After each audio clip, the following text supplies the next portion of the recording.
The night was thick with smoke, the air heavy with the scent of burning rubble. 10-year-old Aya clutched her tattered doll, her small body trembling as another explosion shook the ground beneath her.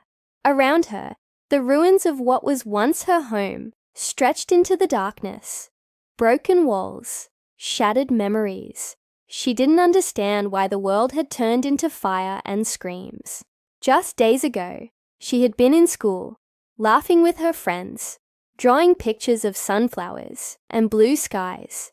Now the sky was grey with ash, and the only sounds were the wails of sirens and the distant, relentless thunder of war. Aya, come here!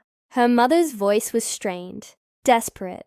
Aya scrambled over the debris, her bare feet scraping against jagged stones. Her mother, Youssef, pulled her into a cramped shelter, a basement shared with 3 other families, their faces hollow with exhaustion and fear. Why are they doing this, Mama? Aya whispered, her voice barely audible over the distant shelling. Her mother didn't answer. There was no answer that could make sense to a child. No words could explain why bombs fell on hospitals, why bread was scarce, why the world watched in silence. That night, as Aya curled against her mother's side, she dreamed of the sea.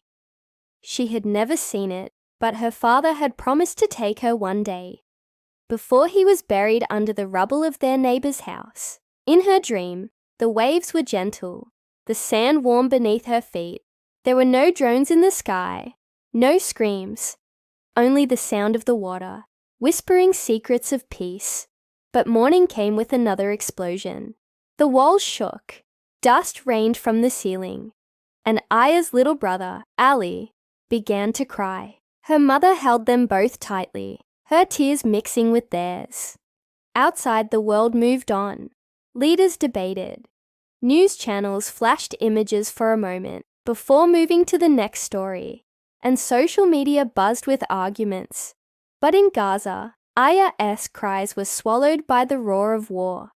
Another silent voice in a land where too many children had learned to mourn before they could read. And still, the bombs fell. The unheard plea, do they not hear us? Aya wondered, staring at the broken sky. Or do they just choose not to listen?